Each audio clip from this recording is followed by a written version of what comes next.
Petrol diesel ಬೆಲೆ ಏರಿಕೆ ಖಂಡಿಸಿ ಇಂಡಿ ನಗರದಲ್ಲಿ ಪ್ರತಿಭಟನೆ. ಹೌದು, ಇಂಡಿ ನಗರದಲ್ಲಿ ಇಂದು ಬಿಜೆಪಿ ಮುಖಂಡರಾದ ಕಾಸುಗೌಡ ಬಿರಾದರ್ ಹಾಗೂ ಜೆಡಿಎಸ್ ಮುಖಂಡರಾದ ಬಿಡಿ ಪಾಟೀಲ್ ಅವರ ನೇತೃತ್ವದಲ್ಲಿ ನೂರಾರು ಜನರು ಸೇರಿ ಪ್ರತಿಭಟನೆಯನ್ನ ನಡೆಸಿದರು.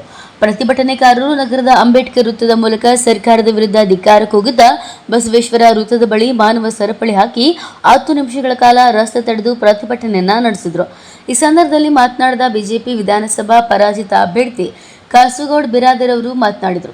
ಕಾಂಗ್ರೆಸ್ ಸರ್ಕಾರ ದುರಾಡಳಿತ ನೀತಿಯನ್ನು ಅನುಸರಿಸ್ತಾ ಇದೆ. ಪೆಟ್ರೋಲ್ ಡೀಸೆಲ್ ದರ ಏರಿಕೆ ಮಾಡಿದೆ.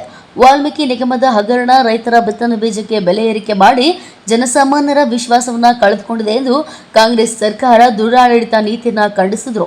ಈ ಸಂದರ್ಭದಲ್ಲಿ ವಿಧಾನಸಭಾ ಜೆಡಿಎಸ್ ಪರಾಜಿತ ಅಭ್ಯರ್ಥಿ ಬಿಡಿ ಪಾಟೀಲ್ ಅವರು ಮಾತನಾಡಿ, ಗ್ಯಾರಂಟಿ ಹೆಸರಿನಲ್ಲಿ ಬಂದ ಕಾಂಗ್ರೆಸ್ ಸರ್ಕಾರ ಪೆಟ್ರೋಲ್ ಡೀಸೆಲ್ ದರ ಏರಿಕೆ ಮಾಡಿದೆ ಹಾಗೂ 20 ರೂಪಾಯಿ ಮೌಲ್ಯ ಬಾಂಡ್ ಪೇಪರ್ ಈಗ 100 ರೂಪಾಯಿ ಮಾಡಿದೆ.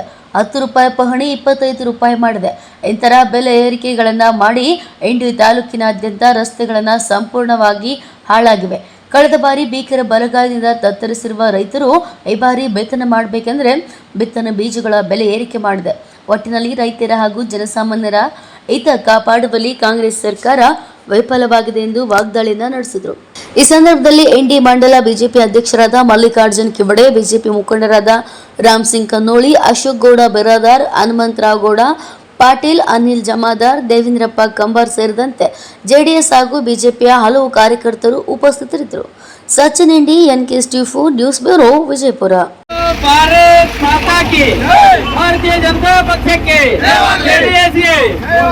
ಇವತ್ತು ಭಾರತೀಯ ಜನತಾ ಪಾರ್ಟಿ ಹಾಗೂ ಜೆಡಿಎಸ್ನ ಎರಡು ಮಂಡಲದ ಒಂದು ಬೃಹತ್ ಪ್ರತಿಭಟನಾ ಕಾರ್ಯಕ್ರಮ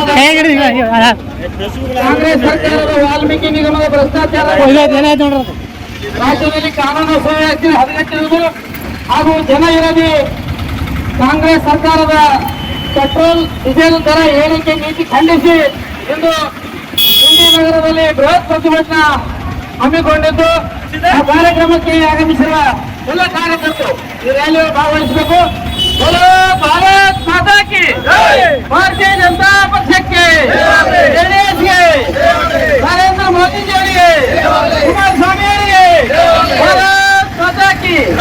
ಜನವಿರೋಧಿ ಕಾಂಗ್ರೆಸ್ ಸರ್ಕಾರಕ್ಕೆ, ಜನವಿರೋಧಿ ಕಾಂಗ್ರೆಸ್ ಸರ್ಕಾರಕ್ಕೆ, ಭ್ರಷ್ಟ ಕಾಂಗ್ರೆಸ್ ಸರ್ಕಾರಕ್ಕೆ